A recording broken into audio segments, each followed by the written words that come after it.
You're listening to Influential Barbecue, the podcast where we talk to influencers in the barbecue industry to uncover how they've cultivated huge followings, unique income sources, and sponsorship possibilities from a love of cooking outdoors. If you want to turn your passion for food and fire into a world of opportunities, you're in the right place. And now your host, Jordan Moore. To quote the 2001 hit single off of the album Break the Cycle by renowned rock band Stained, it's been a while. Welcome back to Influential Barbecue. It's been a bit of a break, but we're here now and we are back. Believe it or not, when the weather gets nicer, it's a little harder to nail down barbecue personalities for an online interview, so it might not be as regular as it used to be for the first 15 episodes, but I'm going to do my best to give you weekly episodes, if not bi-weekly, and we're just going to roll with it. It's going to come out when it comes out. I'll hopefully get back on a schedule eventually, but for now, we're just going to roll with the punches and see what happens. But it's been too long. You've been waiting for some advice, so why don't we sit down with our favorite Canadian, Dark Side of the Grill, on episode 16 of Influential Barbecue.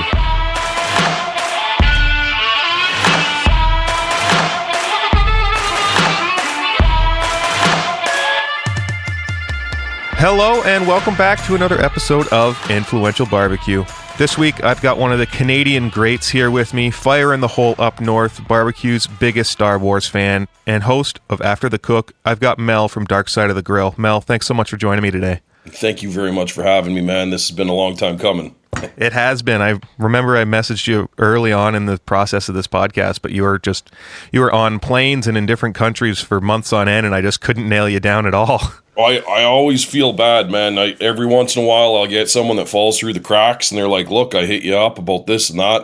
I literally just, I'm not a technically savvy kind of guy, and I just, you know how it is. Things fall through the... That's why they say following up is the most important thing to do, because people aren't ignoring you. They're just busy as hell. 100%, yeah.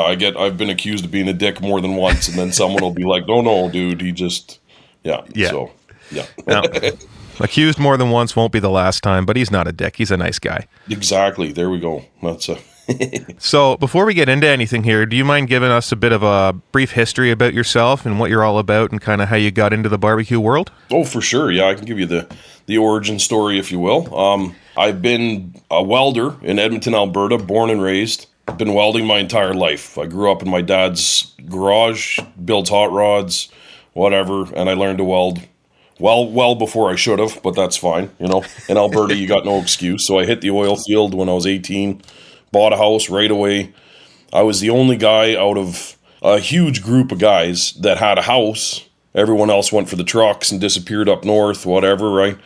So evolution came. Everyone would roll into town on their hitch, 2 weeks in, 1 week out, whatever, bag of meat and a case of beer. And that was how we did it all the time, right? Watching the World Juniors, 4 o'clock in the morning. I got the projector going in the garage. There's like 4 Weber kettles and a tin can Cabela smoker. Everything's going, and you got 40, 50 people at your house. Like this was just evolution to cooking big meat in Alberta, right? It's something we always did anyway. So my grandmother, my baba, I'm half Ukrainian, so I grew up in the kitchen anyway. That was a huge part of how I started cooking, right? Dad never barbecued. He never cooked anything. So really, when I was a kid, I started cooking just because I didn't like his food. He overcooked, like even the simplest roast. He would purposely burn it because he didn't like bacteria. He was one of those guys, right? So burgers were hard, everything.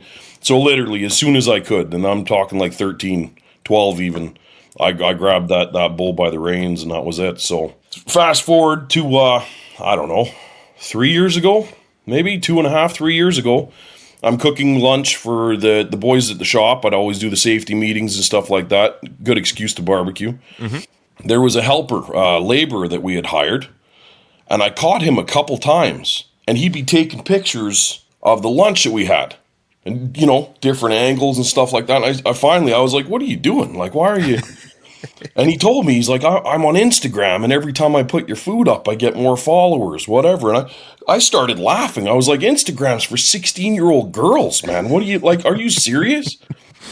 2 months later, I had 4,000, and that was it. Jeez. And it just flew from there, man. It was So that then, like, just like this, right, all of a sudden I'm putting my heart out into that, having fun. The initial inertia of it was fantastic, and then you plateau out like everyone does, and then it's a grind after that. You have to get better, you have to get smarter, you have to tighten your stuff up, you have to find your niche, you got to stay in your lane, that kind of. Big Green Egg reached out to me, sent me an email. I thought it was a joke, so I didn't respond to them. I actually just whatever, let it go. 6 months later, Captain Ron is now on the pro team for Big Green Egg, and he messages me. He's like, dude, someone just said that they had asked you and you didn't answer. So here I'm digging through my emails and I'm trying to I'm asking the wife, give me the best wording you can to apologize and also beg, but not come across too. Yeah. Yeah. A month later, I'm in Atlanta at Eggtoberfest 2019, cooking with Steve Reichlin. And that was it. From that day forward, it was sky's the limit, right? And then you fast forward 3 more months, COVID, or 5 more months, whatever, COVID hits. All of a sudden, I'm grounded. I can't fly. I can't do anything. All these big plans I had in my head, flush them all down the toilet. So I'm sitting here just defeated, trying to hustle the content, trying to build something online, but it's like beating a dead horse, right? Mm-hmm. I got so mad and so down with myself that I was literally flushing my dreams. I started building Elvira. I couldn't sit in neutral anymore, so I literally built a 750-gallon stick burner on a trailer from scratch, just out of anger, pretty much. And then all of a sudden, the world opened up again here, catering gigs, weddings, stuff like that. And then COVID dropped. And now, if you can see, the last maybe 6 months, Alabama, Florida, Vegas, the doors have just opened and I'm gone, right back at it. So it's been a time, man. But this is where I'm at now. That's incredible. That's such a fast and furious story. You go from, welding, cooking some lunch to just balls to the wall, cooking events, doing all these things, making plans, and then nothing again. Just like a actual roller coaster of shit. That's crazy. Yeah. Well, this is I live my life like this. I explained to you, my dad builds hot rods and stuff. It's kind of life in the fast lane. Alberta's just like that anyway. You go from being up to being bottom dollar real quick all the time. So you get used to that velocity of life, right? I've been like that. I've been go big or go home my entire life with every single thing I do. The first time I bought a car and started working on it, a month later, I had a cowl hood and 22-inch rims. I put airbags on it. It was just, So this was just, all par for the course. So yeah. So you went from, you're conducting safety meetings and cooking some lunches for people, and then all of a sudden you're up to 4,000 followers. What was the transition like for a blue collar, work with your hands kind of guy to all of a sudden be trying to figure out algorithms on a social media platform for 16-year-old girls? It was impossible. I don't know how else to explain it. Anyone that had it figured out wouldn't tell you anyway. There was no way to approach anybody about anything to do with any of that. So you kind of just stumbled and took your licks as you could. When I first started, I thought tagging everybody I knew was going to boost my posts up. And then I had a few people reach out to me, bigger people, that were like, look, man, this is just annoying and it kind of looks pathetic. And all of a sudden I'm like, whoa. Now you've hit me personally over something that I thought was, and then it's a lot of it's common sense where people don't actually see etiquette. You know what I mean? If you were sharing flyers around your neighbors every time you have a bake sale, well, they're going to get really sick of your flyers. Why don't you just tell people, right? And then that same etiquette is online and you just don't see it. So it's a lot to kind of wrap your head around, and you kind of have to plug yourself into the internet to see it. So if you're just doing this gently, you don't even notice you're literally walking on someone else's lawn. You're just, it's a weird dynamic to actually have to spend that much time on the internet to see these kind of silent things, but they're there. And it definitely helps when you know them, right? So for sure. And back to the bake sale analogy, at least with the bake sale, you're offering things to people.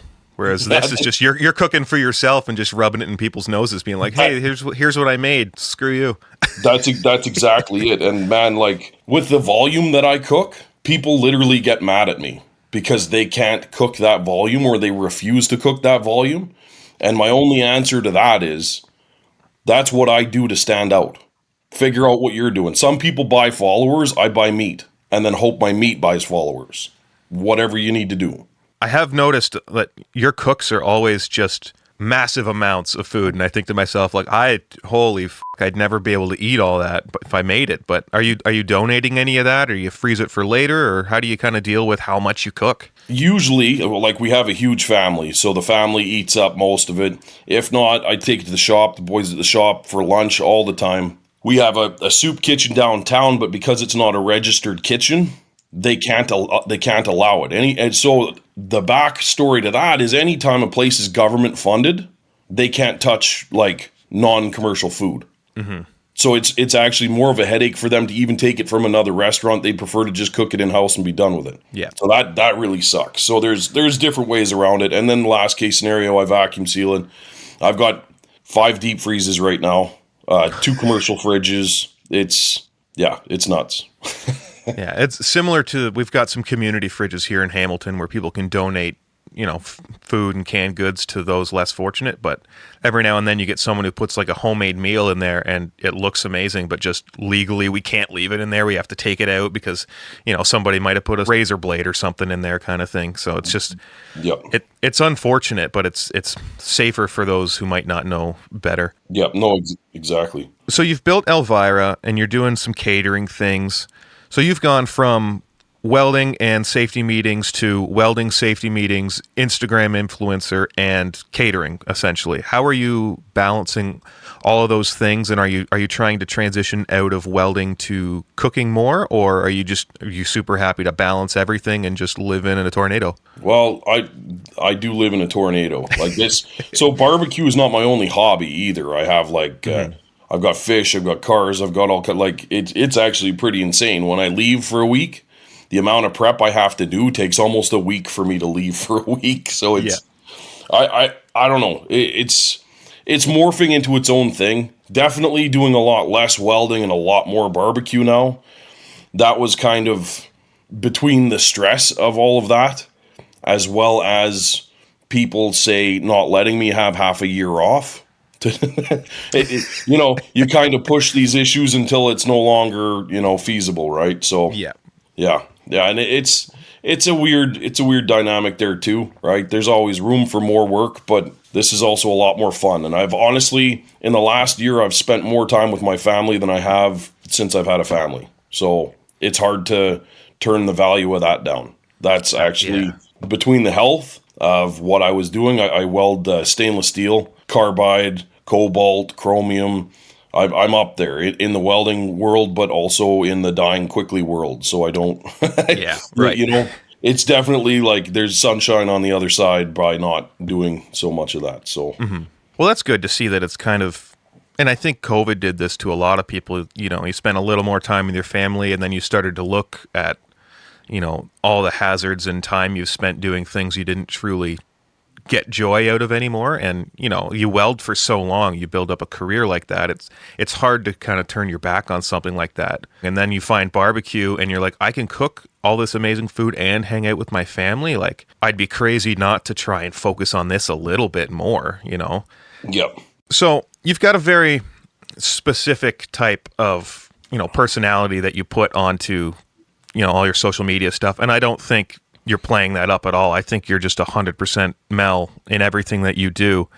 And like, have you always been that kind of guy that's very talkative, very social, very driven, or has social media kind of taught you how to do that and it was something you grew into?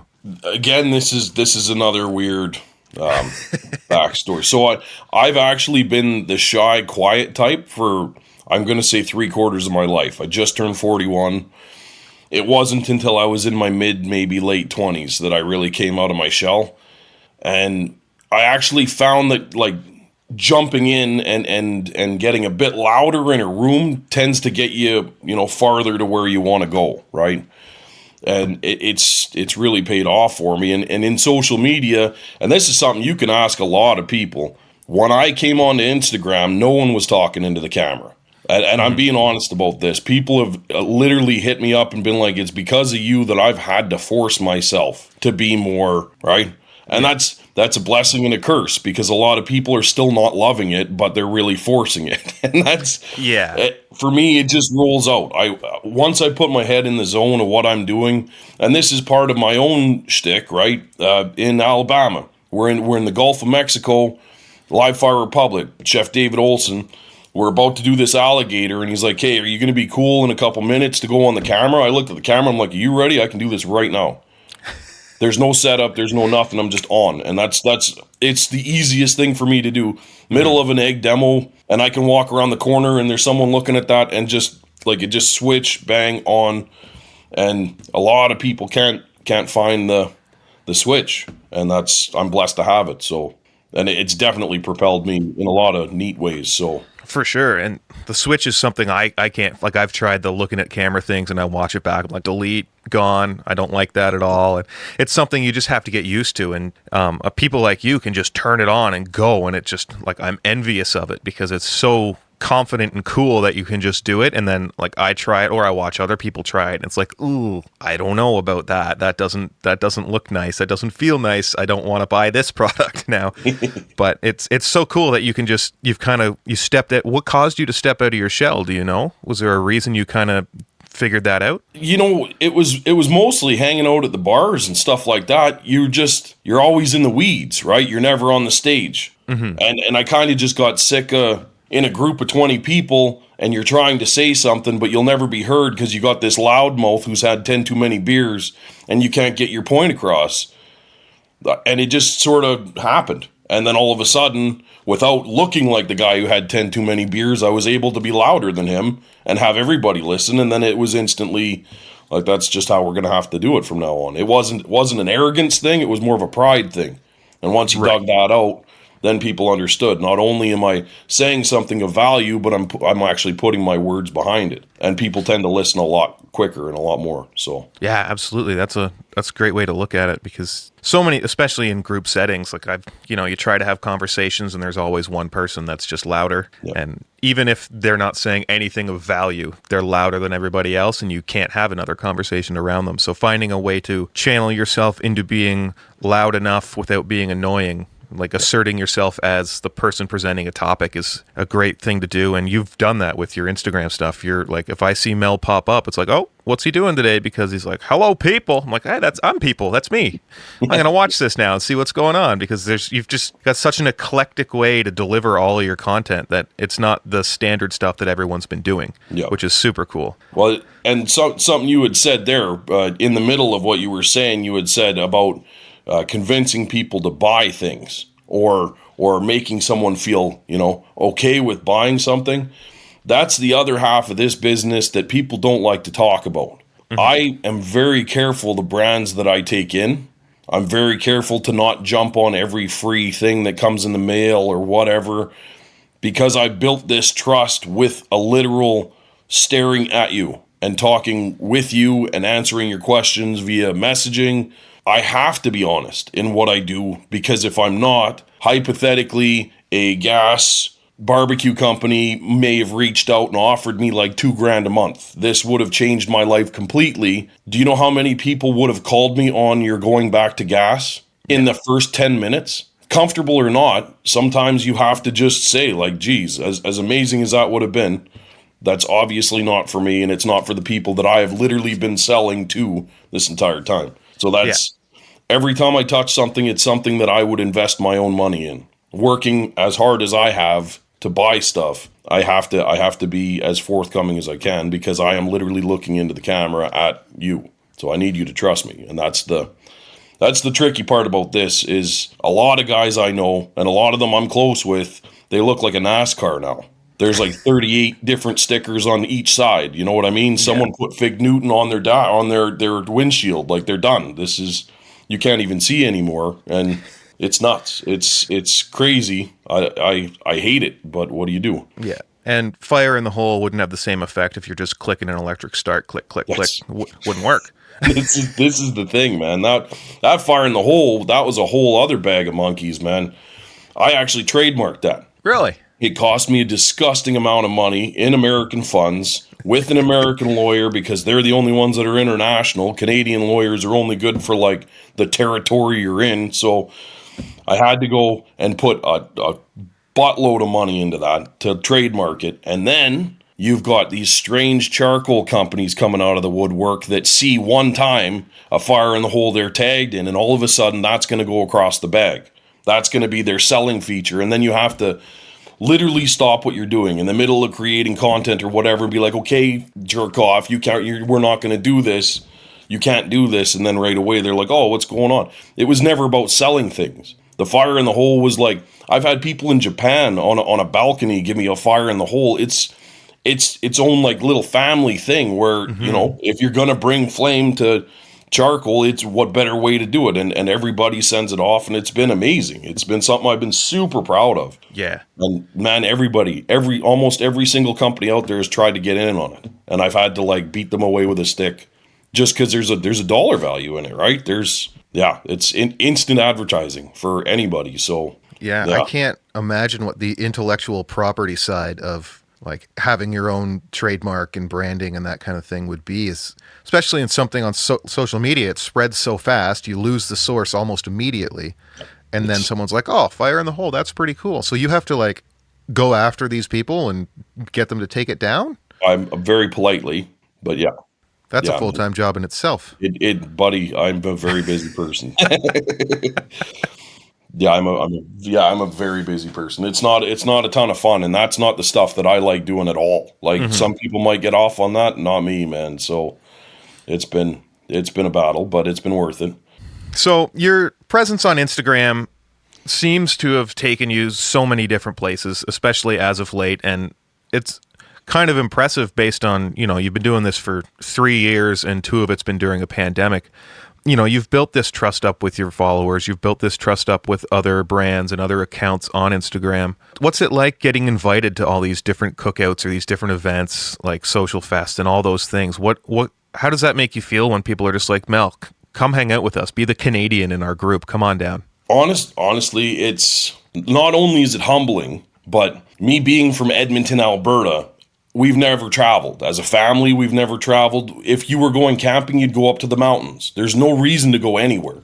The wife drugged me to Mexico once when we were in our 20s, and other than the drink fest, I was like, we could have bought a half a cow and like enough beer to build a barricade and been like fishing. You know, this is great by the pool, but we have way better camping trips back home. So for me to end up like walking down onto the beach in Alabama for the very first time, Chef David Rose, you know, Seattle Butcher's wife, Bama Grill Master, like all these huge, huge names. And you sit down as an equal at that table. Not only is it humbling, but I feel like a kid in a candy store. And this is something that I have feedback comes back to me all the time. A lot of people just love watching me. Like Buddha, for example, me and the barbecue Buddha, he was more excited about seeing my face on the strip in Las Vegas than him going to Las Vegas. Just because I've never, to stand at the front of the Bellagio where they have the huge fountains, and all I could think was like Ocean's 11. I have goosebumps right now. Like I feel everything. I wear my heart on my sleeve. That's maybe a fault of mine. I don't know, but I put 100% passion into everything I do, and going to these places with these people. The whole time I'm like a kid, just running around, playing with everything. When we were in Alabama, I was screwing around in the bush. I found a whole bunch of live oak that was going to be used for firewood. And right away, we're dragging it all out to smoke stuff with. And they're like, well, this is a huge jackpot at a resort, right? Like, yeah, no one even knew it was there. And all of a sudden, we had like endless supply of wood to go with the charcoal. And like Al Fragoni's like, this is how we got to do this now. Everything's changed. It's awesome.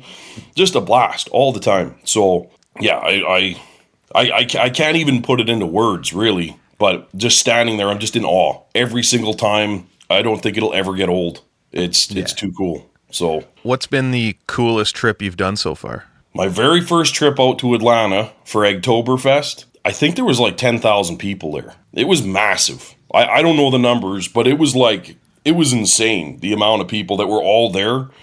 Every single one of them was a fan of Big Green Egg. Like, I've never seen anything like it. It was really cool. So, that one is really high up there, but I think if I have to go back to it, my favorite trip is staying with Al Fragoni in Boerne, Texas, doing that live fire event with all the grills lined up and everything. And it's not just because Mary's Tacos was down the street with the best tacos I've ever had in my entire life, but just the crew was unbelievable. Big Javi, his wife, his kid was there. Al, like there were so many cool people there. And it was, even though you were doing huge days, 18-hour days, it wasn't work. Everything was awesome. Every time you turned around, there was something else that was new. One of the buddies brought boudin sausage from one of his local butchers. It was the best boudin I've ever had in my life. And that, when you eat a ton of sausage all the time, to have a little jackpot like that where you just have to stop and be like, first of all, how many are in the cooler for us to keep going on? And then, like, let's just take this in. It was so good. I mixed it with crab meat and made deep fried empanadas over the fire. Like, it was, you can't not, right? Like, it's, but just meeting that strange mix of people all in the same time in the middle of nowhere in Texas, in like Driftwood, Texas. It was just wild. It was really cool. So that had to be my favorite. That's amazing. It sounds like I watched it as it happened, and it looked like such a cool trip. And, you know, I'm seeing it from so many different accounts too, so you get everybody's different perspective of the whole thing. Like, yeah, you got the guys from California that are ready to like pull a gat out, right? And then you got the cowboys from up the street that are wearing 10-gallon hats. Like, it was crazy. It was, I love it. Like, Cali rep, I love them people, man. They're froggy, but they're neat, man. It was really cool, man. It was neat.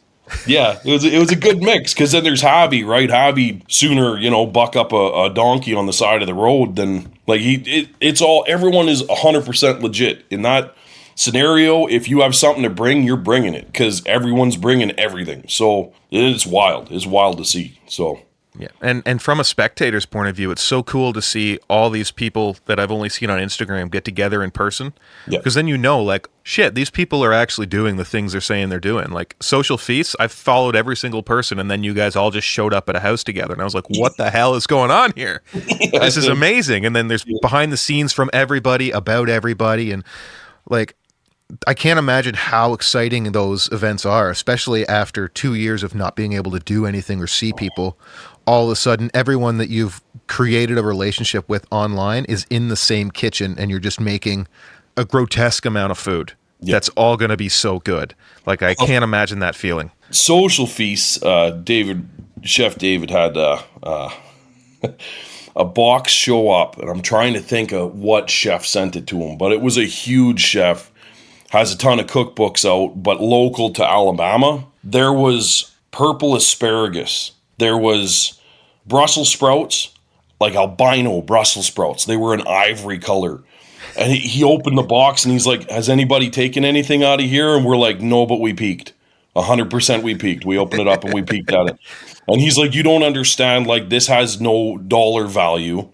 The guy handpicks this stuff and then cooks it at his restaurant, and it's like $500 to walk through the door. And I'm like, I don't doubt that. I've never seen an albino Brussels sprout before.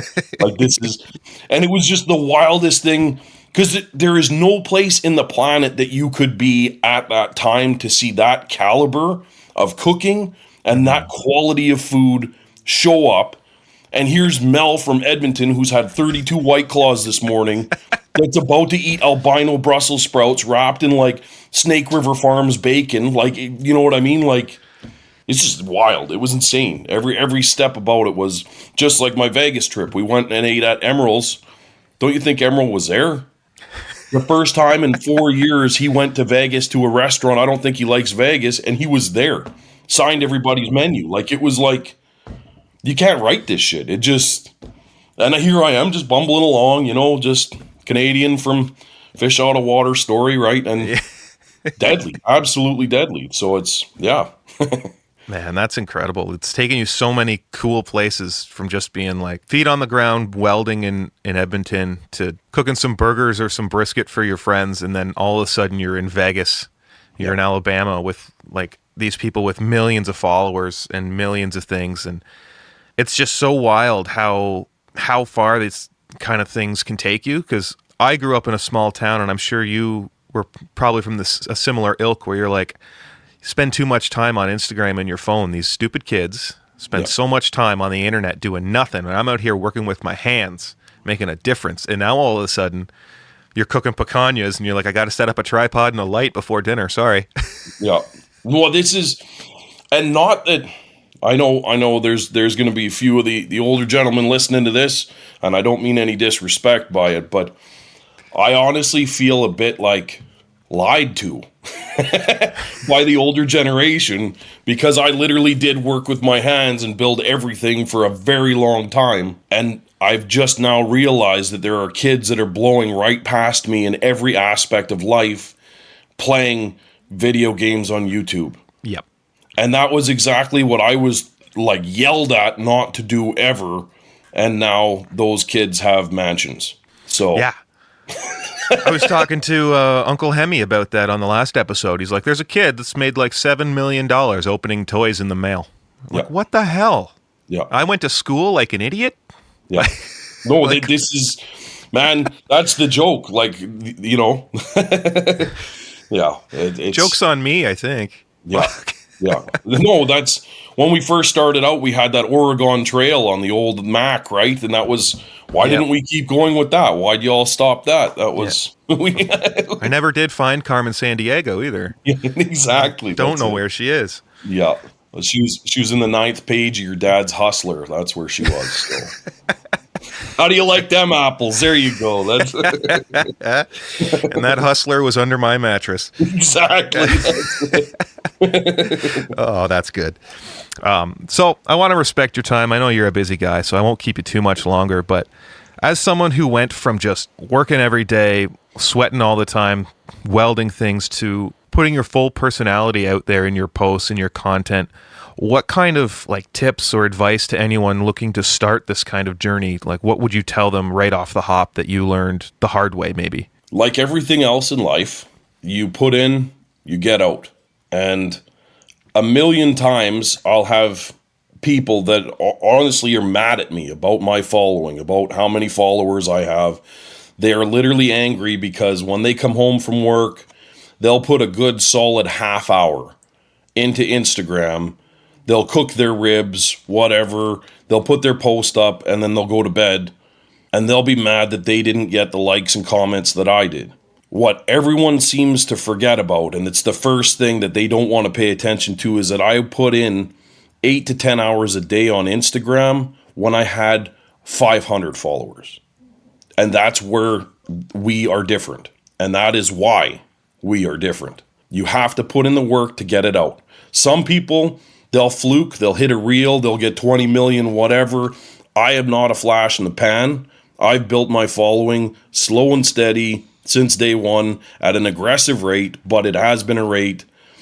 I think my biggest reel hit 100,000. So that's how little flash in the pan it is, but it's a steady climb for me, and I'm happy with that. I put in the hard labor, the hard cooks every day. I've sacrificed a ton of time with my family. I've sacrificed a ton of sleep. I've sacrificed a ton of money in equipment, in grills, in food. I still don't have a meat sponsor. This is still out of pocket for me. And if you're not willing to go that, don't get mad. Stay in your own lane. Expect to get what you're putting into it out.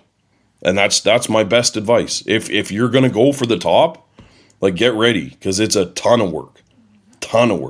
And I'm nowhere near the top, and I'm tired. But it's worth it. And I see it, and I'm not going to stop. I'm headed that way. So, yeah, that's my biggest chunk of advice right there, is just, number one is stay in your own lane. Don't get caught up on what your neighbor's doing with his page. And you know, you have to learn to adapt. I'm not saying don't learn to adapt. This real thing is no joke. People got to figure it out. They got to figure it out and get on it, because that's what they're pushing now. Sucks for all those amazing photographers who I look up to, because those deadly pictures that are literally tanking now. But this is the way of the beast, right? If you're not willing to adapt and you're not willing to put in the work, well, you're not going to get it out. And that's it. Everyone says trust the process. Well, the process is long and hard. So yeah, just like anything worth having, it's going to take a lot of work to get it, and you can't half-ass it, or else you're going to get half-ass results, you know. And well, people see right through you, and that's like we said. People see when I'm having an off day, and that results in 150 likes. And that's literally putting in what you're getting out. That's so.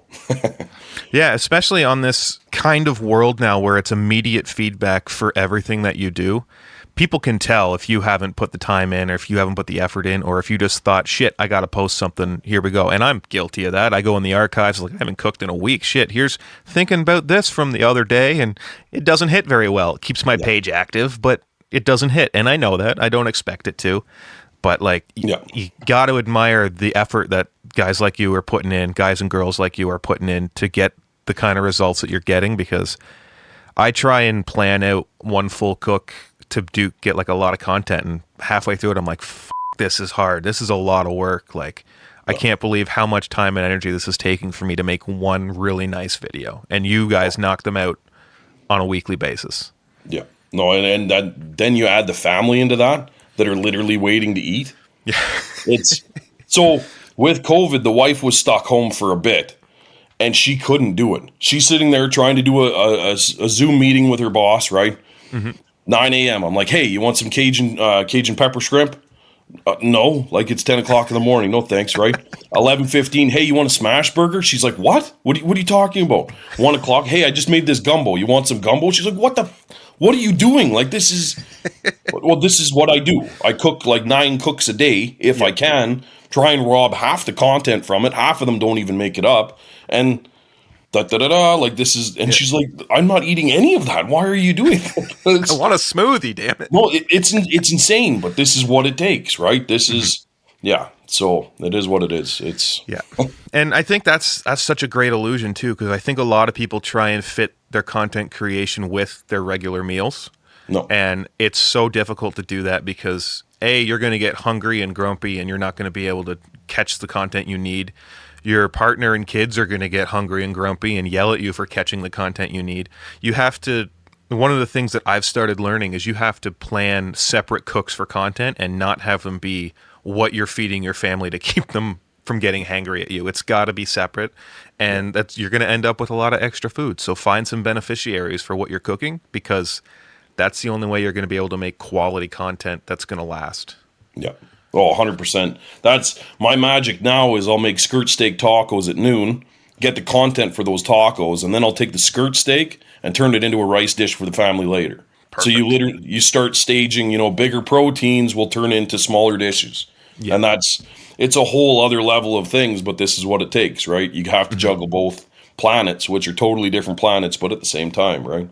Thanks so much for joining me today, my friend. If anybody wants to find what you're up to soon or anything about you, where can they go? My Instagram is my number one, right? Check out my website, darksideofthegrill.com. Doing merch and fun stuff there. Usually, if I can figure it out, I'll put my next event. Usually they're local up there. And then that's a lot of fun too. But my Instagram's usually right where it's at. I'm on there 24 hours a day, 7 days a week. So yeah.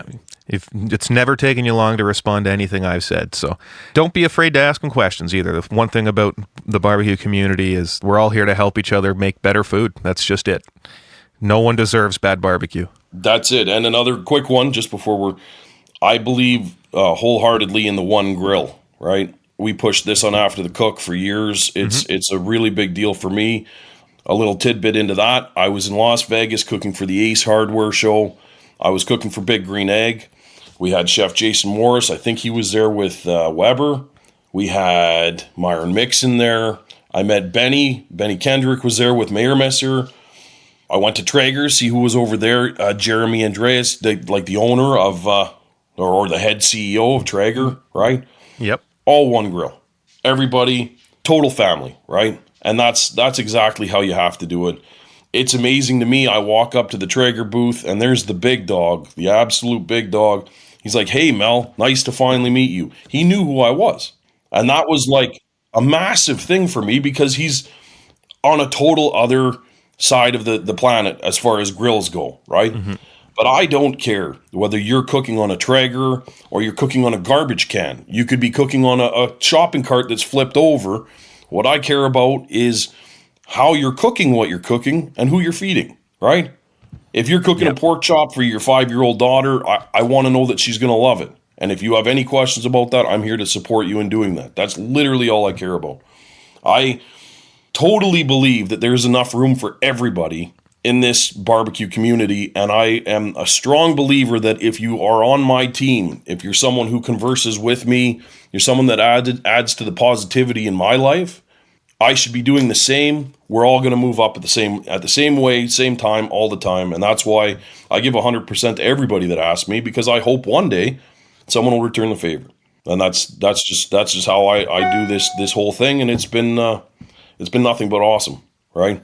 I've heard of a lot of people with cyberbullying, whatever.